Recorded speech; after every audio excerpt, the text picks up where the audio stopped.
Hi, my name is Glenn Morgan, and welcome to We the Govern. This is part two of an interview series that we're doing, and if you haven't seen part one, I encourage you to do that. It'll be linked down below.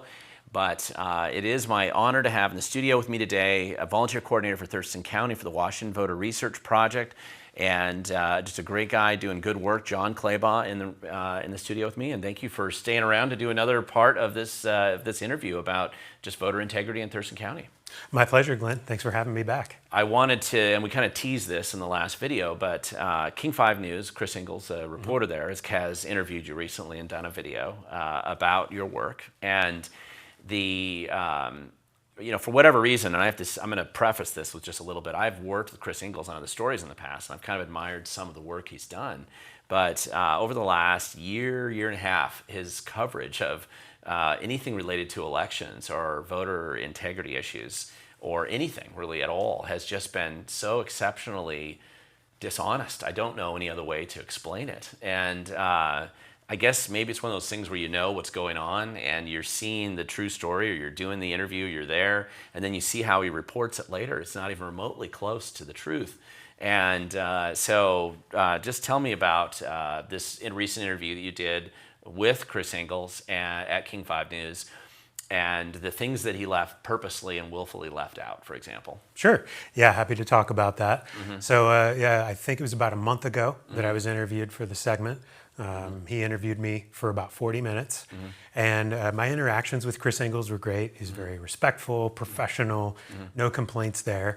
And, I can't say that he misrepresented anything that I said, because I don't think he did, as opposed to putting, in the sense of putting words in my mouth. But I do feel like he cut a lot of things out, a lot of important context around what we're finding, why we're doing what we're doing, and kind of the overall slant of the whole segment. Right. Yeah, my big thing that I've noticed with him, and I've done videos already from last year of him I believe, just falsifying the narrative, right, that was going on in Mason County at that time, and it was having to do with, he just appears to want, just like with every fiber of his soul, to defend elected officials, beyond reason, and won't challenge anything they say, but continually spends his time attacking volunteers who are trying to do a very difficult job out there in the field. One of the things that I remember we've talked about, you sent him these police reports of people who had been caught committing vote fraud in Thurston County. Yeah. And he acted like he'd never seen it or didn't report on it at all. Yeah, he had never seen it when I told him about it. Yeah. He had recently interviewed Mary Hall, and we saw in the last clip where she falsely claimed that there were no fraudulent or illegal votes in Thurston County. Right. And so he asked me about that, after that in our interview. And I said, well, actually, there have been 2 cases. And I sent him the police reports that I obtained. And so I was very disappointed that he didn't call out Mary Hall in the news broadcast for that false statement that was made. Even when he has the documents in there. there. He had the documents. Yeah. And that's a really important context to leave out. Or the 86 people that her office had also, caught previously double voting and doing illegal things. True, but I didn't tell Chris Ingalls about that. Okay, yeah. Well, I just think it's, what's disappointing to me here is, with all the resources that a large news organization like this has, and they want to purport to represent, they have these teams, they send him down. He's been doing, this is the 5th interview, I think, that he's done with some of our volunteers. He is consistently, always, there's a narrative he has, and he comes into these interviews with this narrative ahead of time. And any information that he gets, documents, evidence, anything, he just cuts it out and ignores it from the story. And that's what it looked like he did when he was interviewing you. I feel like he was probably maybe a little bit more fair with me than some of the other people he's reported on. He did show some of the documents from the voter challenge files and mentioned that they were professional reports and things like that. So I appreciate that, of course. Right. But what he did leave out was my explanation about the why. Why are we doing this? He kept coming back to the numbers, because we, in 2022, before we started doing voter challenges, I sent an email to the auditor's office with a list of 2,167 voters who didn't live at the address where they're registered any longer. And so he puts that on the screen, 2167 in big letters, and then out of this many, suspicious voters, and then counts all the way down to like 5 successful hearings that we had at that point, which it's 12 now. We had a few more last week. And just relentless focus on the numbers. And I explained to him, it's really not about the numbers. This is not, we don't have the scale of operation here to like kick hundreds of people off or challenge hundreds of voters to kick them off the voter rolls. That's not what this is about. This is about getting the facts on the record in each individual case in order to illuminate where the weaknesses are and where the loopholes are, because there are loopholes and there are people slipping through the cracks, because we want to help fix them. So one of the things I'm trained to do as a certified fraud examiner is called the fraud risk assessment. And that's when you take a holistic look at an organization and you start by identifying the different types of fraud risks where fraud could occur in the organization. You help the organization figure out, what's the impact of these risks, and then you help them mitigate that. Well, what can we do? What controls can we put in place to prevent this fraud from occurring, to take away that opportunity? And so that's how I'm approaching this with elections. Where are the fraud risks? Where are the loopholes? The next step is to identify those, summarize them, and put it out for the public and for the auditor's office, the Secretary of State's office, and say, hey, these are problems. Here are some ways you can deal with them. Let's fix this. And Chris didn't really want to report on that. Yeah, he left that part out. Yeah, and I just, consistently. Yeah. I mean, this is the 4th interview, I think, that he's done that, where he'll ignore that type of information and consistently go back to, in this case, he was defending Mary Hall, who's the auditor of Thurston County. The last time I know in Mason, he was defending Patty McGuire, who was particularly egregious in his behavior. And he got booted by the voters. They kicked him out. But the voters replaced him, thank God. But he consistently went out there multiple times to defend him. He's up in Skagit County just recently, a couple days ago, trying to interrupt the proceedings where the similar volunteers who were doing a very professional job identifying lots of problems, people that were dead that should have been removed from the rolls, people that were not U.S. citizens should be removed from the rolls. So if Chris Ingalls were to call you up tomorrow to interview you, what do you feel about? I mean, well, I'm assuming you'd probably do it again, but is there any conversation you'd like to have with him or get out there right now in advance? I would be happy to sit for another interview. I'm always happy to talk about the work that we do. I have nothing to hide. I'm not doing anything wrong. We're following a legal process that the legislature put there for us to use for this purpose. So I'm always happy to talk about it. I think next time I would want to get a recording of my own. So that if things are left out, I have that recording that says, this is what we really talked about that didn't make it into the report. And, it's not just what Chris Ingalls, may have left out of the report, but it's the overall tone of that segment. They start off, which I don't think it's in the clip they have on the website now, but they start off with fraud crusade. We're going to give you an update on the so-called fraud crusade. And I'm like, who's calling it that? I've never heard it called that before. So that is kind of said in a condescending, demeaning way. And then the focus on the numbers, after it's not about the numbers, spelling people's names wrong, they just can't seem to bring themselves to get the full name, Washington Voter Research Project, correctly.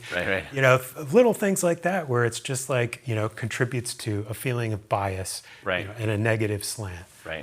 And I noticed, the other, I guess, part of this is he's consistently, I've so far not seen a single interview he's done where he's actually challenged the state and whoever's representing the state in these cases. The powerful are the ones that we're paying millions of dollars, for these people.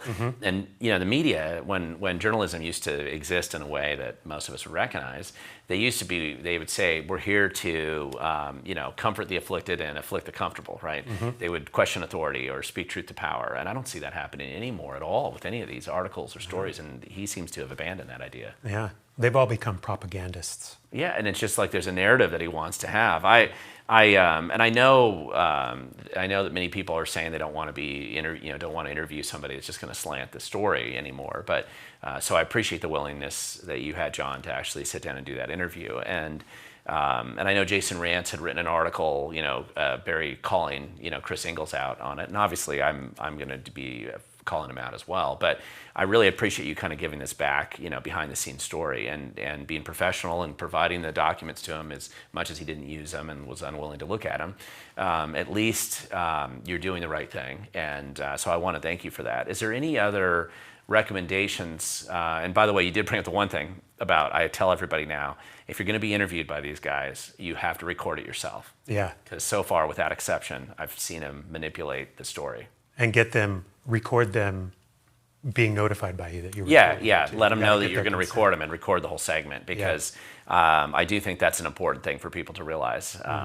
For whatever reason, Chris Ingalls is functionally incapable of actually telling the truth on his story, and I don't know why. So he used to be a journalist, and it's too bad, what I've seen him do now. But anything else you want our viewers to know just about the importance of what you're doing and getting the word out there so that people would know? Sure. So I'll give some accurate statistics about our voter challenges, because by the time that segment aired, the numbers he gave were inaccurate. Right. So so far I've filed 28 voter challenges in Thurston County, and they take a long time to put together. There's a lot of research. There's door knocking, getting an affidavit, sending out letters. So it's time consuming. Right. We've had, I want to say off the top of my head, around 17 cases have actually gone to a hearing. The other ones, we withdrew the challenge after the resident updated their address or canceled their registration. So when people take that proactive step, then we're not going to challenge them. Right. They fixed the issue. So of the ones that went to a hearing, 12 of them, the auditor upheld or sustained the challenge and removed the voter from the voter rolls. One of them actually was in a voter submitted a ballot in the August 2023 primary this year, and that ballot was rejected because of our challenge. Okay. So that's an example. They say all the time. She said that's never happened before. Yeah, that's weird. So they say a lot, well, there's no illegal votes here. There's Right. no illegal votes here. So we've proven in the last segment that that's not exactly true. Right. But B, how do you define illegal vote?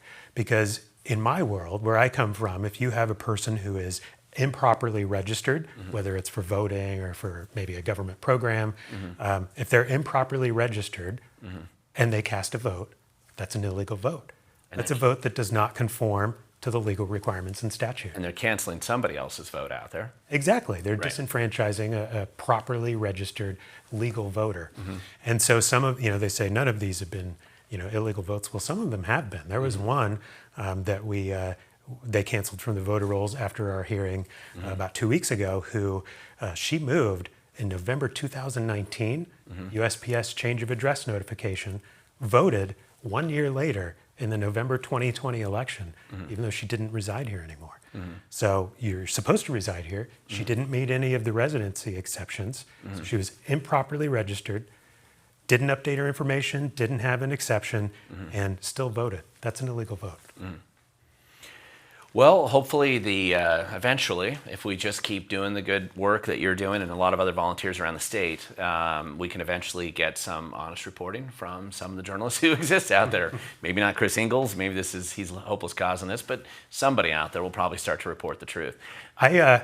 I don't know if Chris Ingalls is a hopeless cause. I think there might be some hope for him yet. Okay. I appreciated the fact that he left in the segment about Hongzhen Zhao, the non-citizen who was on the voter rolls, because that would have been very easy for him not to put in there. So that was, it was good to have that in there to get that side of the story. But there were other voters in there too that were also improperly registered. Right. And the person that he interviewed about it, he interviewed the lady who wrote the affidavit and then spoke to the voter who lived in California. That was like the one case where the voter actually responded and it came out in the hearing and things like that. A lot of those other cases, the voter updated their information, those were withdrawn. So, Right.